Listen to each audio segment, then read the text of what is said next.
मैंने सारे सहारे छोड़ दिए, बस तेरा सहारा काफी है। मैंने सारे सहारे छोड़ दिए, बस तेरा सेटिंग नहीं काफी है।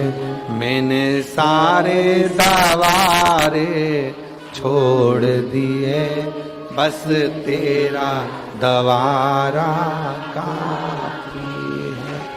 मैंने सारे दरवाजे छोड़ दिए, बस तेरा दवारा काफी।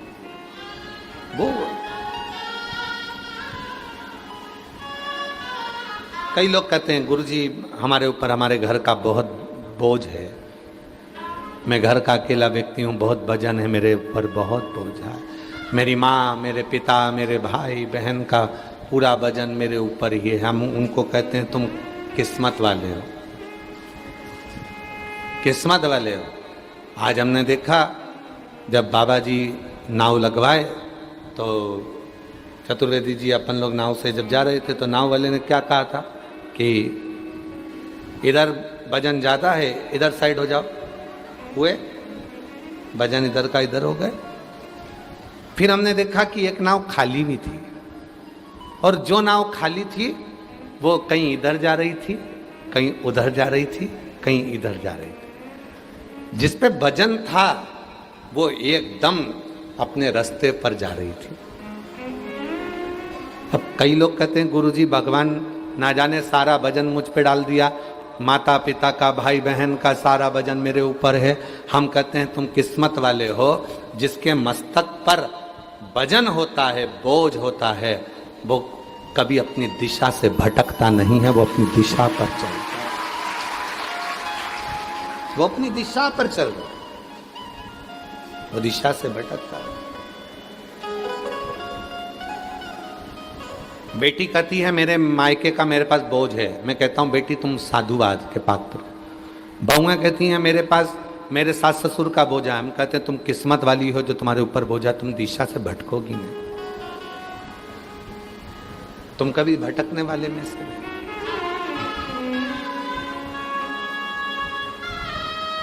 ये बोझा है। उत्तर प्रदेश शासन के माननीय यशस्वी मुख्यमंत्री जी योगी जी एक बार एक इंटरव्यू में बैठे हुए थे बाबा जी, तो इंटरव्यू में कहा गया था कि आपके ऊपर पूरे उत्तर प्रदेश का भार है, आपके ऊपर पूरी उत्तर प्रदेश का भार है, पूरी उत्तर प्रदेश का, और ये पूरी उत्तर प्रदेश का भार आपके ऊपर है बाबा जी। तो उत्तर प्रदेश शासन के यशस्वी मुख्यमंत्री जी योगी जी ने कहा था कि ये भार है, मैं नहीं मानता। भार उसको माना जाता है जो बोझ लग रहा। ये उत्तर प्रदेश के रहने वाले जितने भी मेरे उत्तर प्रदेश वासी हैं, ये मेरे लिए बोझ नहीं है, ये मेरे लिए मेरे दिल का निवास करने वाले मेरे अपने, बोझ नहीं, इनको बोझ नहीं कहेंगे। भार आता है तो लक्ष्य निश्चित हो जाता है। भार इसीलिए शायद भगवान देवादिदेव महादेव भगवान शंकर अपने लक्ष्य से कभी हटे नहीं है, भगवान शिव अपने लक्ष्य से कभी हटे नहीं। क्यों? क्योंकि सारे देवता देव कहलाते हैं और मेरा देव अधिदेव महादेव कहलाता है। वो महादेव बोझ भजन है, सारे देवताओं का भजन, सारे देवताओं का भजन उसके ऊपर है, सारे देवताओं का भजन मेरे महादेव पर है। राम जी महाराज ने जितने यज्ञ करे हैं, भगवान कृष्ण ने जितने यज्ञ करे हैं, देवताओं ने जितने यज्ञ करे हैं, उन सभी यज्ञों का पुण्य फल मेरे शिव ही देते हैं। शिव ये हल्का नहीं है, एक कथा शिव महापुराण में श्रवण करने को आती है महिषासुर के बेटे की।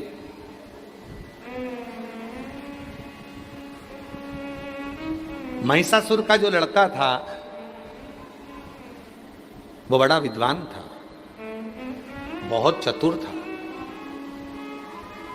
लोग कहते हैं महिषासुर का लड़का इतना विद्वान। महिषासुर के लड़के का नाम क्या था? गजासुर। क्या नाम था? गजासुर। तो महिषासुर के लड़का गजासुर इतना विद्वान था कि उसकी विद्वत्ता इतनी प्रबल थी कि वो स्वयं देवता भी उसकी विद्वत्ता के आगे शून्य हो जाते थे। इतना विद्वान था वो महिषासुर का लड़का गजासुर, इतना विद्वान। शंभु शरणे पड़ी माँ को घड़ी रे दुख का डरा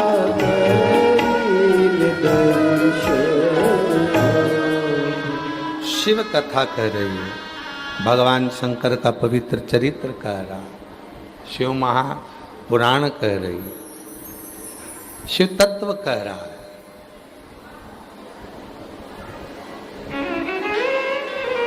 शास्त्र कह रहा, तारकासुर का बेटा गजासुर, तारकासुर का बेटा गजासुर। अब असुर की कथा आती है तो थोड़ी बहुत तो अड़चन आती है।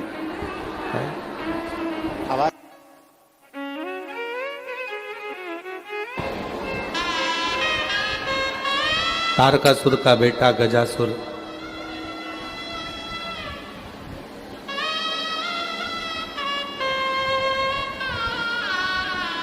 बड़ा विद्वान था, उसकी विद्वत्ता बड़ी प्रबल थी और बहुत विद्वान, बहुत विद्वान।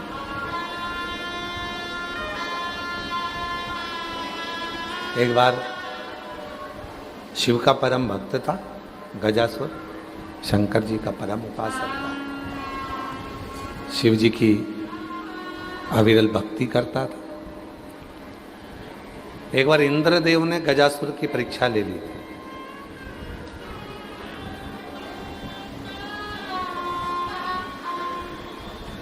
एक बार इंद्रदेव ने गजासुर की परीक्षा ले ली। क्या परीक्षा ली? गजासुर से इंद्र ने कहा कि तुम शिव के इतने बड़े उपासक हो, यदि शरीर के बिना छुए आप शिव को जल चढ़ा दो तो हम मान लें कि तुम शंकर के उपासक। शरीर टच नहीं करना चाहिए, शरीर ना छुए। बाबा जी बड़ी सुंदर कथा गजासुर की है। महिषासुर का बेटा है गजासुर और इंद्र ने इसकी परीक्षा ली। इंद्र ने कहा कि शरीर ना छुए तुम्हारा और तुम शिव को जल चढ़ा दो। अब बड़ा गजासुर को लगा कि ठासुर, शरीर नहीं छूना चाहिए और जल शिव पे चढ़ना चाहिए। बैठ गया शिवलिंग के सामने, शिवलिंग के सामने बैठा था और शिवलिंग के सामने बैठकर जो मंत्र का नाद करने बैठा, जो नाद करने बैठा, ऐसा नाद किया शिव जी का। अब नाद कैसा करा था? अपनी वाणी का नाद। ऐसा चिंगाड़ा गजासुर, ऐसा चिंगाड़ा कि बादल फट गए और पानी शिव जी पर गिरना प्रारंभ हो गया। बादल फट गए, शिव पे जल गिरना प्रारंभ, बिना स्पर्श, बिना छुए, बिना हाथ, छुआ ही नहीं, हाथ ही नहीं लगाए। और हाथी तो था, शरीर तो हाथी था, बिना छुए उसको जल चढ़ाना था, बिना छुए।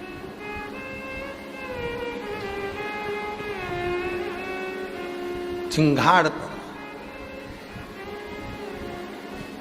6 सूत्र हैं शिव जी को रिझाने के। उन 6 सूत्र में एक सूत्र ये भी है, शिव जी के सामने जाकर अटपटी भाषा में शिव जी को रिझाना। बाबा जी विश्वनाथ जी के दर्शन करने के लिए कई बंगाली आते होंगे तो ऐसे मुंह में उंगली लेकर जीवान को ऊपर नीचे करते हैं।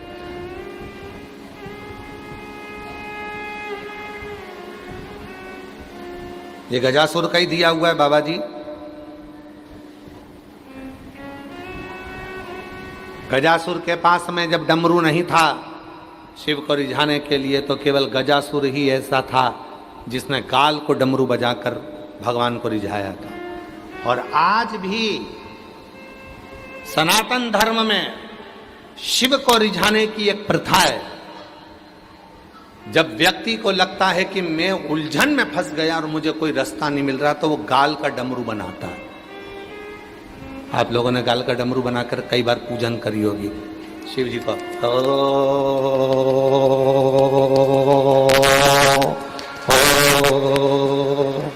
गाल का डमरू बनाकर मुंह से स्वर निकलता है और डमरू का नाद चलता है। जब व्यक्ति उलझन में डूबता है, उसको लगता है कहीं चैन नहीं मिल रहा, शांति नहीं मिल रही, तब शिव के सामने पहुंचता है। हाथ में कोई डमरू नहीं होता, तब वो अपने स्वर को बढ़ाता और गाल का डमरू बजाता है। वो देने वाला गजासुर था। आज भी सनातन धर्म में गाल का डमरू बजा, इसलिए लोग कहते हैं तेरे बहुत गाल बज रहे हैं। गाल बजने का मतलब क्या है? बहुत आराम से, आनंद से, ऐसे खुशियों में रह रहा है, तेरे बहुत गाल बज रहा है। आजकल खूब घूम रहा है गाड़ी में, तेरे बहुत गाल बज रहा है।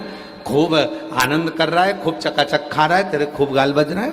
गाल का डमरू किसने दिया? गजा।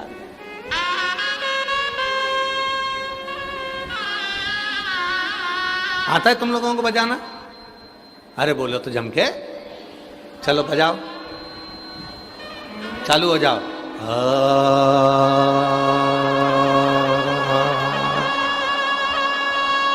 ये गाल का डमरू है। विश्वनाथ जी की धरा से सीख के जाना। जरूरी नहीं है कि हाथ में डमरू होगा तो ही शिव रिझेगा। और अभी तो ऐसा हो गया है कि मंदिर में दर्शन करने जाओ तो कुछ सामान ले जा ही नहीं सकते, ना मोबाइल, ना फोबाइल, ना कैमरा, ना मेमरा, कुछ नहीं। तो डमरू थोड़े ले जान देंगे, इसलिए अपने गाल का डमरू बजा के भी शिव जी को रिझा सकते हो। शिव गजासुर रिझा दे, बड़ा उपासक था शिव का, बहुत प्रार्थना करता था शिव जी की, बहुत विनती करता था। महाराज एक दिन भोलेनाथ जी प्रसन्न हो गए उससे, बहुत प्रसन्न। मांग तुझे क्या चाहिए? गजासुर बोला, रोज रोज बुलाता हूं, दर्शन करता हूं, तुम्हें वापिस भेज देता हूं, बहुत तकलीफ में लगते हैं आप, मेरे को लगता है कि आप मेरे कारण परेशान हो रहे हैं। हमको लग रहा है कि आप हमारे कारण परेशान हो रहे हैं।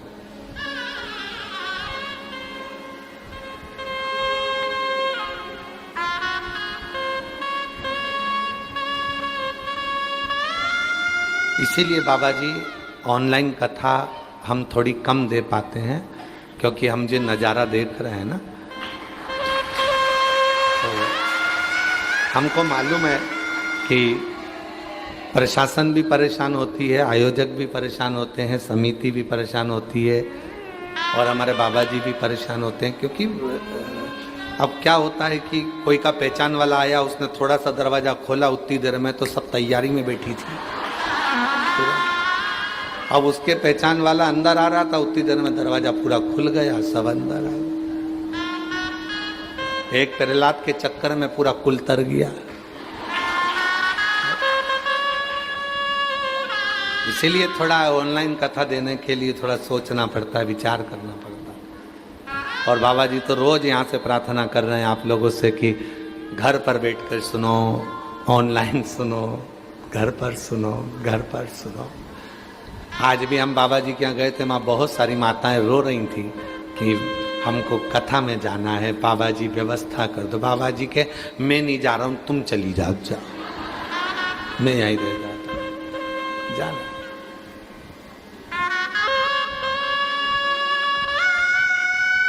पर वास्तवता है बाबा जी, मैं सतुबा बाबा जी आपसे कहूं और पूरी टीम से कहूं कि वास्तवता है, भले वाराणसी में रहते हैं पर शिव की कथा के प्यासे हैं।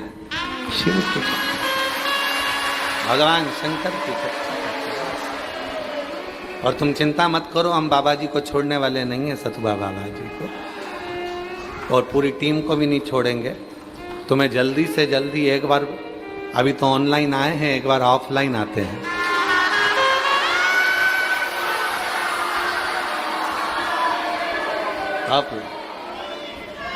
और बाबा जी वही गंगा का तट, वही गंगा का तट।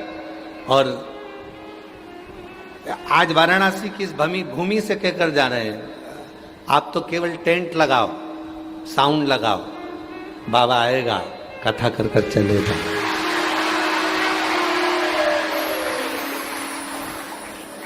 कुछ नहीं देखना आपको, आस्था अवस्था ये वो सब बाबा देखेगा।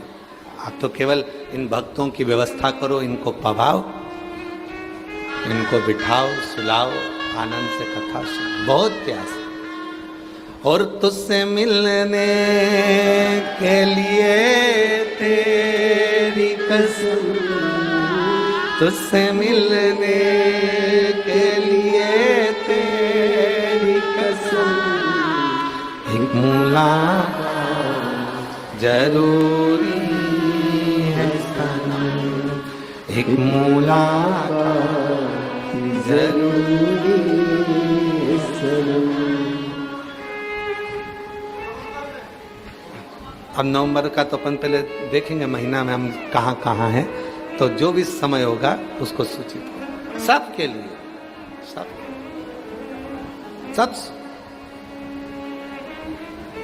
और जितने आस्था चैनल पर कथा सुन रहे हैं,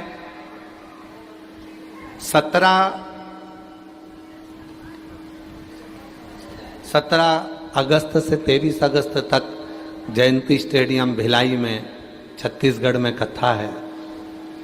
6 महीने से हम छत्तीसगढ़ को कथा नहीं दे पाए थे क्योंकि बाहर कथाएं बहुत थी इसे। अब हमको लगता है छत्तीसगढ़ के भी बहुत सारे प्यासे मेरे डमरू वाले के बैठे होंगे जो कथा सुनने के लिए। हृदय से कथा को सुनो, चाहे तुम अंदर बैठे हो, बाहर बैठे हो, कहीं पर भी बैठे हो, अपने घर पर भी बैठे हो और अगर पंडाल में भी कहीं बाहर बैठे हो, जितना लाभ इन 9 रत्नों को जजमान को मिल रहा है कथा का, उससे 1000 गुना लाभ आप सबको कथा सुनने को मिलेगा। आप जहां बैठे आप तो केवल श्रवण करो, उसको दिल से अपने अंदर उतारो। मेरा भोले बाबा कुबरेश्वर बाबा की ये शिव पुराण को हमने देखा है, जो आकर बैठता है वो खाली नहीं जाता है। 3 महीने में मेरा भोला भंडारी भंडार जरूर बनता है, खाली। गजासुर शिव जी से कहते हैं कि तुम मेरे कारण परेशान हो गए, मैं हर कभी बुलाता हूं तुम्हें आना पड़ता है क्योंकि तुमसे वर मांगा है। भगवान शिव ने वचन दिया था गजासुर को कि तू बुलाएगा मैं आऊंगा, परेशान हो गए। अब मैं ये परेशानी बहुत नहीं देख सकता आपकी। गजासुर कहता है अब मैं ये तुम्हें परेशान होता हुआ नहीं देख सकता, तो क्या करूं, क्या करूं? हम तुम्हें परेशान होता हुआ नहीं देख सकते, तो फिर करें क्या?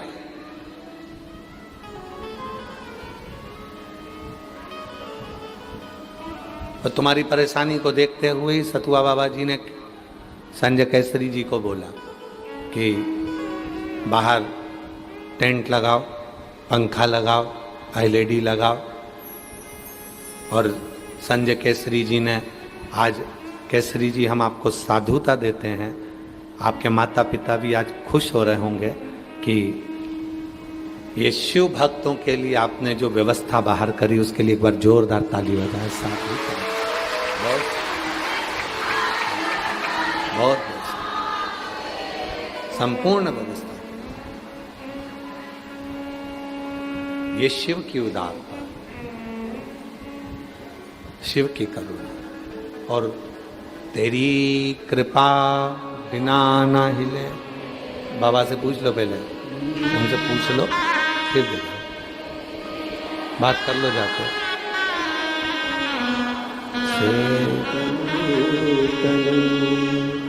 बखान क्या करूं, राखों के ढेर को चपटी भभूत में खजाना कुबेर को हे गंगा मुक्ति ओंकार तू, भोले ओंकार तू, आयुष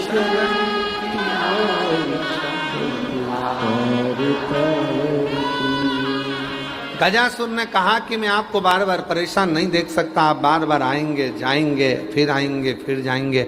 इसलिए शंकर भगवान से गजासुर आज बोलता है मैं ये पूरा लफड़ा ही मिटा दूं, एक काम करो। शिव जी ने पूछा क्या? आज मुझे बार बार आना जाना अच्छा नहीं लगता, एक काम करो, आप तो मेरे पेट में आके बैठ जाओ। शिवजी ने कहा कि गजासुर क्या बोल रहा है? भगवान शंकर बोले मेरा आना जाना चलेगा, मैं तेरे पेट में नहीं बैठ सकता। नहीं, तुम मेरे पेट में बैठो। क्या बार बार आना जाना करते हो? पेट के अंदर बैठ जाओ, पेट के अंदर बैठो पेट के अंदर। ओघड़दानी शंभु तरकालदर्शी, जरा देखिएगा गजासुर ने जो गाल का डमरू बजाया, शिव इतने प्रसन्न हो गए। उसके मुख से प्रवेश कर कर वो आवाज निकाल रहा था, जो आवाज निकल रही थी उस स्वर में मेरा भोले बाबा प्रवेश कर गया और उसके पेट में जाकर गजासुर के बैठ गया। मेरा शिव गजासुर के पेट में उधर में जाकर बैठ गया। हाहाकार मच गया चारों तरफ, शिव नहीं मिल रहे। सबसे ज्यादा चिंता एक ही को लगी, माता पार्वती जी को। कहां गए? पति ऑफिस से थोड़ा सा भी लेट आता है तो पत्नी को थोड़ा टेंशन हो जाता है। किसके साथ थे? निकले हुए तो तुम्हें आधा घंटा हो गया था, कहां रुक गए थे? आते सही पत्नी इतने प्रश्न देती है कि पति बेचारा डिप्रेशन में आ जाता है। इतना प्रश्न क्यों? 5 बजे तो ऑफिस छूट गया था, तो तुम तो निकल गए थे। अच्छा, गुस्सा भी आ रहा है इसको कि ये कुछ बोल नहीं रहा है। ये चाय बनाने जाती है तो अदरक को इतना कूटती है। अदरक भी सोचती है भगवान पूरा बदला मेरे से निकाल रही है, कूटे जा रहे। तुम कहां गए थे?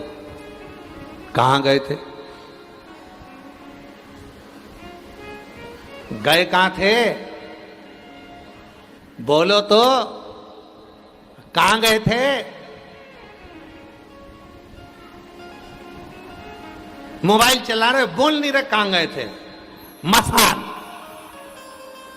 जा, शमशान गया था। तो पत्नी बोली मुझे रोने गए थे। तुझे नहीं, तेरे पिताजी। अब तो और जो इतना बोलना हुआ और जो विवाद छिड़ा, जो विवाद, और विवाद पूरा खत्म नहीं होता। घर में एक छोटा सा बच्चा होता है जो मंदिर का घंटा होता है। इधर से माँ भगाती है, उधर से पिताजी भगाते हैं। 2 इधर से माँ धरती है, पिताजी 2 धरते हैं। बेचारा माथे पर हाथ रख के बैठ जाता है, मैं तुम दोनों के बीच में नहीं बोलूं तो। कौन? गजासुर से कौन मिला? गजासुर पेट के अंदर माँ ढूंढ रही है, पार्वती मैया, जगत जननी जगदम्बा अम्बा पार्वती माता ढूंढ रही है। और पार्वती माता ने ढूंढा, शिव नहीं मिले, मिलते ही। और मैंने ढूंढा देश तमाम, भोला पार्वती जी ढूंढ रही, कहाँ कहाँ कहाँ कहाँ।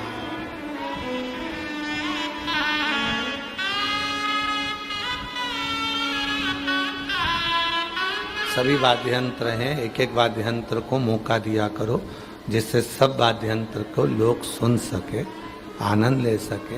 एक एक वाद्य यंत्र सब अपना अपना फील्ड में उतरे तो अच्छा लगेगा। मैंने ढूंढा देश तमाम, भोला आकाश में ढूंढ रही है मां पार्वती। आकाश क्रमशः चलना चाहिए, क्रमशः, एक के बाद एक, एक पहले फिर दूसरा फिर तीसरा, सबका बैकग्राउंड देखना चाहिए। आकाश में ढूंढ रही मां पार्वती जी, नहीं मिला। गई पताल में,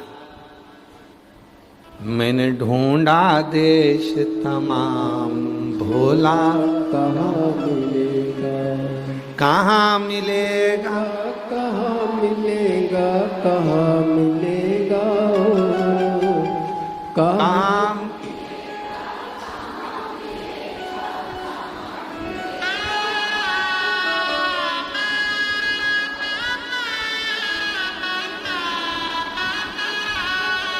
मैंने ढूंढा देश तमाम, भोला कहाँ मिलेगा। और ढूंढ ढूंढ कर थक गई मां पार्वती जी, हर जगह पर ढूंढी, प्रत्येक सब जगह ढूंढ ली, ना मिला। कहां जाऊं? ब्रह्मा जी के पास पहुंच गई। ब्रह्मदेव, शिव जी मिले हैं आपको? नहीं।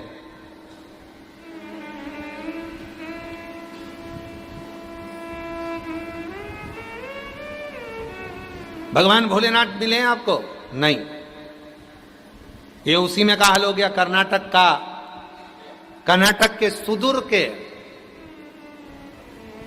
छोटे से गांव में रहने वाला एक ब्राह्मण था, जिसकी मां ने वचन लिया कि मैं मरूंगी तो काशी में मरूंगी, और मेरी अंतिम अवस्था आ गई है, मुझे तू काशी ले जा। ये उसी में कहा है, ढूंढा।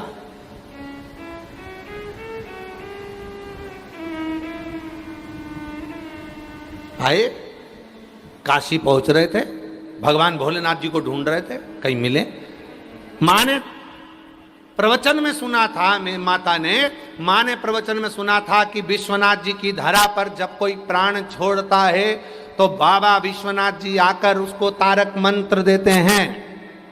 अब बूढ़ी अम्मा ये विचार में थी कि मैं मरूं नहीं, उससे पहले तारक मंत्र मिल जाए, और वो मंत्र जब मुझे मिल जाएगा तो मैं सबको बता दूंगी। अब कौन समझाए? आज तक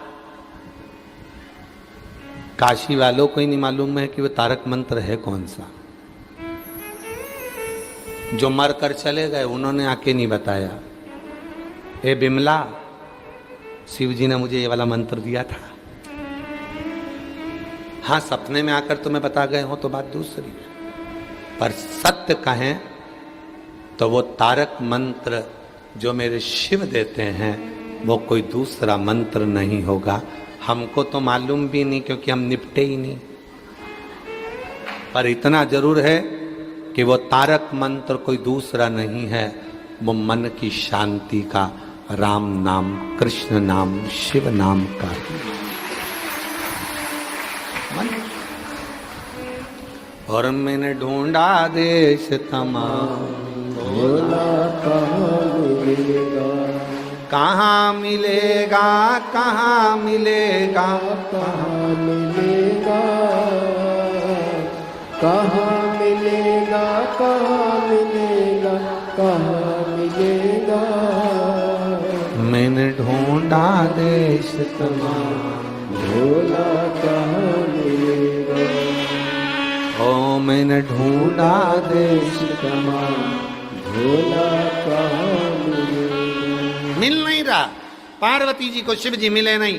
माता पार्वती जी ढूंढ ढूंढ के थक गई, बहुत थक गई माता पार्वती जी। ब्रह्मा जी के पास गई, इंद्र के पास गई, गरुण के पास, वरुण के पास, नाग, गंधर्व, अप्सरा, किन्नर, सबके पास गई, सबके पास।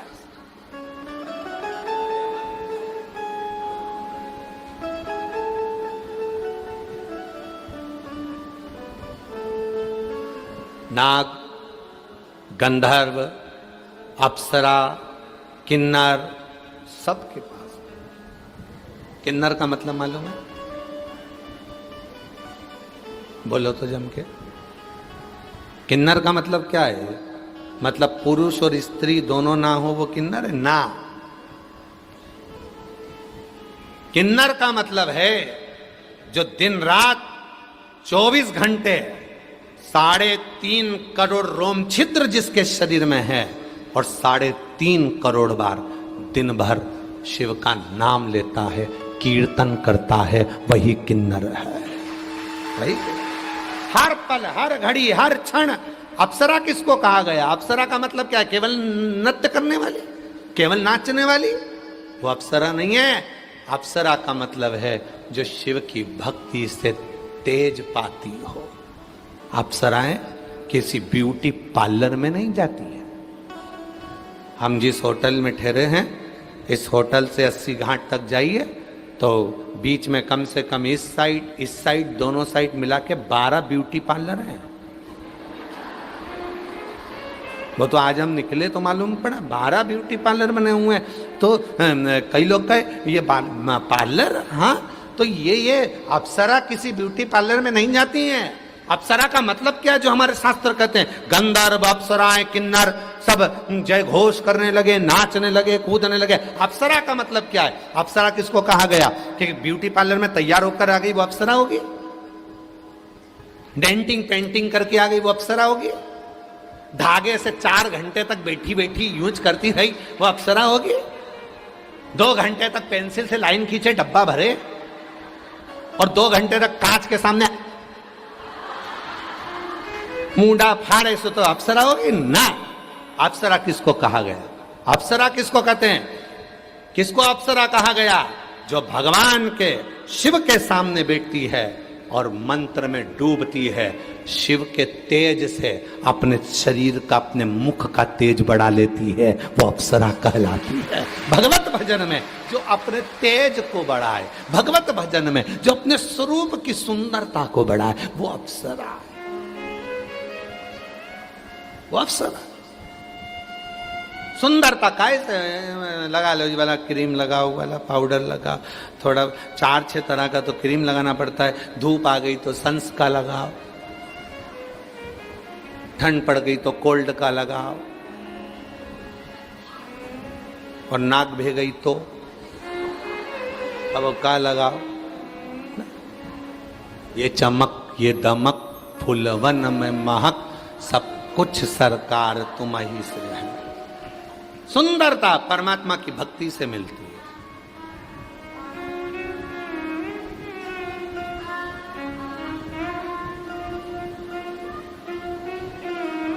परमात्मा। अप्सरा किसको कहा गया? जो भगवान की भक्ति में डूबी हुई है, और इतनी डूब गई कि उसका चेहरा अपने आप चमकने लगा, उसको कहीं जाने की जरूरत नहीं पड़ी, वो स्वयं उसका चेहरा चमकता है, उसका स्वरूप बोलता है। वाह वाह साहब, क्या बात है। तुम देखो, तुम्हारे घर की बुजुर्ग माताओं को देखना, तुम्हारी अपनी अपनी मम्मियों को देखना जाकर, जितने लोग कथा सुन रहे हैं आस्था चैनल पर, फेसबुक, यूट्यूब पर, और जितने पंडाल में बैठ के कथा सुन रहे हैं, यहाँ जो अंदर भरे हो, बाहर भरे हो, उधर भरे हो, उधर भरे हो, जहाँ कहीं भरे भरे बैठे हो, तो तुम अपने अपने घर की बुजुर्ग माताओं को जाकर देखना, अपनी मम्मा को देखना, अपनी सास को देखना। बहू को तैयार होने में करवा चौथ, हरतालिका तीज, छठ पे टाइम लगता है। सास 2 मिनट में पटला पटली ले लुआ के और पेन पुना के और तैयार होके और थूकी निकाल के लगा लुगू के और सास बिंदी मिंदी लगा के, और जो बाहर आती है तो बहू की आधी जान जल जाती है। डुकरिया कितनी लग रही, ओल्ड इज गोल्ड, इतनी सुंदर, अब वो कहाँ के पार्लर गई, कहीं के नहीं, पर उसकी भक्ति का बल, उसके विश्वास का बल, उसने जो भगवान शंकर को एक लोटा जल चढ़ाया, उसका बल उसके चेहरे पर नजर आता है, उसके चेहरे पर नजर। अप्सरा वो नहीं है जो नृत्य करे, अप्सरा का मतलब है जो भगवान शंकर के सम्मुख में बैठकर, राम के सम्मुख में बैठकर, कृष्ण के सम्मुख में बैठकर, भगवान के सम्मुख में बैठकर, नारायण के सम्मुख में बैठकर भजन कर, वो अप्सरा, वो अप्सरा।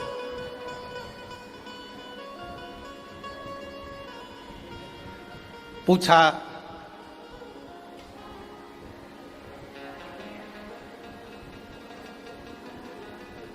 पार्वती जी ने पूछा,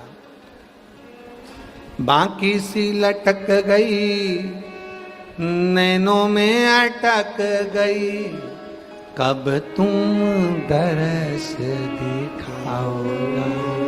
पार्वती जी की आंख में आंसू बह रहे हैं, शिव मुझे दिख नहीं रहे, बहुत दिन हो गए मेरा शंकर नहीं दिखा। बाकी सी लटक गई, नैनों में अटक गई, कब तुम तरस दिखाओगे।